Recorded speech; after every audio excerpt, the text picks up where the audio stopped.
자, 안녕하세요 여러분. 큰집 작은집입니다. 예, 드디어 체류형 쉼터에 관한 내용들이 어느 정도 정해진 것 같아서 짤막한 요 뉴스 준비했습니다. 자, 논란이 되었던 사항들 그 포인트만 짚어서 설명을 간략하게 드리도록 하겠습니다. 자, 체류형 쉼터 올해 2024년 마지막으로 시행이 되는 어떤 법안 같아 보이기는 합니다. 12월에 이제 실행이 된다라고 하는데요. 그동안 논란이 되었던 12년 연식 제한이라는 항목이 있었습니다. 이 항목이 지워졌습니다. 야, 우리가 많이 노력을 해서 이러한 사항들이 좀 지워진 것 같아요. 확실히 여론의 힘도 어느 정도 있다라는 걸 한 번 더 느꼈고요.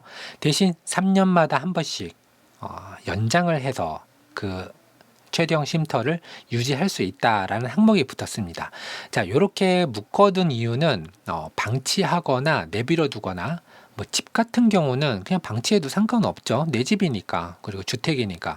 근데 이거는 체류형 쉼터, 사실은 조건부로 허가를 해준 어떤 그런 형태이기 때문에 그 의무사항이나 이런 것들이 잘 지켜지지 않는다라고 하면은 철거 명령이 떨어질 수 있다라는 점 간과하시면 좀 안 될 것 같습니다. 철거 명령을 한다 혹은 이제 연장을 안 해준다라고 하는 어떤 그 판단의 근거는 아직 사실 좀 명확하지 않아요. 이게 이제 지자체별로 알아서 조례에 따라서 정해라라는 말만 남겼지 뭔가 공식적으로 큰 포괄적인 내용은 아직은 없습니다.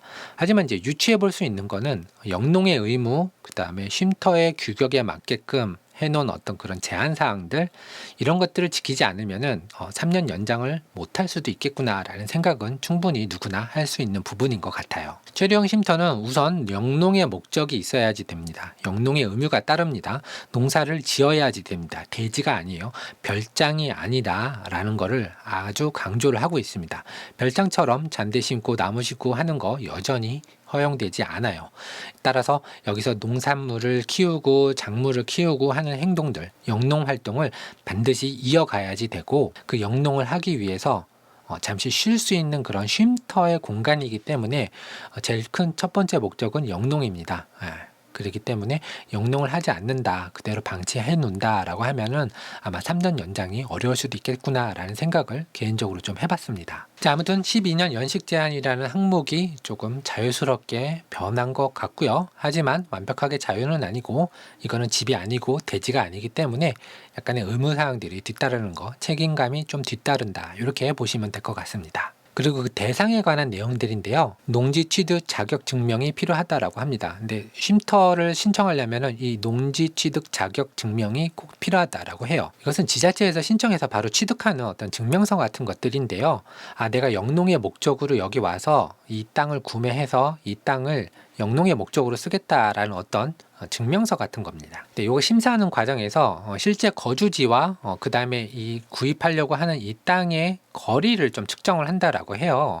너무 멀고 너무 왔다 갔다 하기 힘든 어떤 그런 지역이면은 이거 너무 왔다 갔다 하기 힘들어서 자주 오시겠느냐, 못 해줄 수도 있다, 이런 내용들이 좀 숨어 있는 것 같습니다. 어느 정도 근거리에 있고 자주 왔다 갔다 하면서 이 농작물을 키울 수 있는 어떤 조건이 되느냐, 이런 거를 따지는 것 같은데 사실 이것도 기준이 좀 애매모호합니다. 이 기준도 지자체에서 임의적으로 판단을 해서 기준을 만들지 않을까 하는 생각이 좀 듭니다. 그리고 가장 논란이 되었던 도로 문제입니다. 그러면은 체류형 쉼터는 내 땅에서 설치할 수 있다라고 했는데 내 땅은 맹지인데 그럼 설치 못하는 거 아니냐. 하지만 우리는 왔다 갔다 하는 길이 있다 라고 하시는 분들 때문에 아마 생긴 것 같아요. 자, 지적도상, 그러니까 땅 지도죠. 지도상으로 맹지는 확실하게 표시가 되어 있습니다. 도로가 없는 땅들이죠. 공식적으로 법적으로 그 땅으로 들어가는 도로가 없는 땅들을 맹지라고 합니다. 하지만 이제 농촌에 와보신 분들은 아시겠지만 그 땅이 맹지일지라도 왔다 갔다 할 수 있는 이 도로는 있는 경우가 있습니다. 지도에는 표시가 되지 않는 그런 도로, 지도에는 없지만 마을 주민들이 서로 조금씩 양보해서 왔다 갔다 할 수 있게끔 만들어 놓은 그런 도로들, 이런 도로를 이제 현황 도로라고 하는데요. 현장에 갔을 때 실질적으로 왔다 갔다 할 수 있는 그런 도로가 있느냐 없느냐, 이게 판단 기준이 될 것 같습니다. 그러면 지도만 보고 주무관님께서 이렇게 판단하실 게 아니라 맹지니까 한번 우리 집에 와봐라, 우리 땅에 와서 평가를 해달라, 그러면 실제적으로 사람이 와서 한번 평가해보고 요 도로면은 충분히 앰뷸런스나 소방차 이런 긴급 자동차들이 왔다 갔다 할 수 있을 정도의 땅이구나, 그런 도로가 있구나 라고 판단이 되시면 아마 허가를 취득하실 수 있을 거라고 생각을 합니다. 자, 이유는 간단합니다. 긴급 자동차로 분류된 앰뷸런스, 구급차, 소방관이 탑승하게 되는 그 불자동차, 왔다 갔다 할 수 있어야지 된다라는 조항이 붙었습니다. 자, 이 사항은 변하지 않을 것 같습니다. 소방차와 앰뷸런스, 그 뭐 승용차, 경차 이런 게 아니라 뭐 농기구의 수준이 아니죠. 굉장히 좀 헤비하죠. 덩치가 좀 있습니다. 위급 상황 시 화재, 그 다음에 구급 상황, 누군가 아프거나 사고 당했을 때 응급 치료를 하거나 환자를 이송하거나 아니면 긴급하게 출동해서 불을 꺼야지 된다는 그런 상황들, 누구나 납득할 수 있을 거라고 생각이 들고요. 없다라고 하시면은 그 주변 분들하고 협의해서 이 정도의 긴급 도로를 한번 만들어 보자, 협의를 하시는 게 더 빠를 수도 있을 거라는 생각이 듭니다. 이 상황은 제가 개인적으로 생각해도 반드시 필요한 부분이지 않을까 하는 생각이 듭니다. 불나면 어떻게 해? 빨리 꺼줘야 되는데 소방차가 못 들어와서 우리 집 못 끈다라고 하면은 피해가 발생할 수 있잖아요. 자, 그리고 부속 시설에 관한 내용들이 조금 정리정돈이 된 느낌입니다. 체류용 쉼터와 농막이 같이 들어갈 수 있다라고 합니다. 총 합산 면적이 10평 이하여야 된다라고 합니다. 그래서 건물을 두 동을 설치할 수가 있습니다. 하나는 농막, 하나는 쉼터, 따로따로 분류해서 들어갈 수도 있겠다라는 생각을 해봤고요. 쉼터는 6평, 그 다음에 농막은 4평으로 해갖고 하나는 창고로 쓰고 하나는 쉼터로 쓰고, 이런 구조도 나쁘지 않을 거라는 생각을 좀 해봤습니다. 어쨌든 체류용 쉼터의 총 합산 면적은 10평입니다. 온전히 집만 해당이 되는 상황이고요. 건물만 해당되는 상황입니다.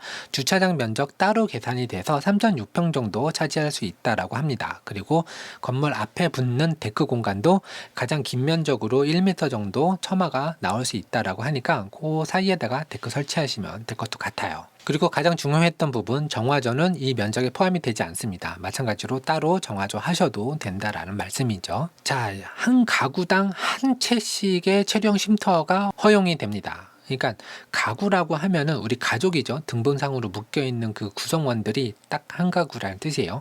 아빠 것 따로 엄마 것 따로 이거는 안 된다라고 하고요. 우리 가족은 딱 한 채만 소유할 수 있다라고 합니다. 뭐 그 의미가 어떻게 변형이 될지는 잘 모르겠는데요.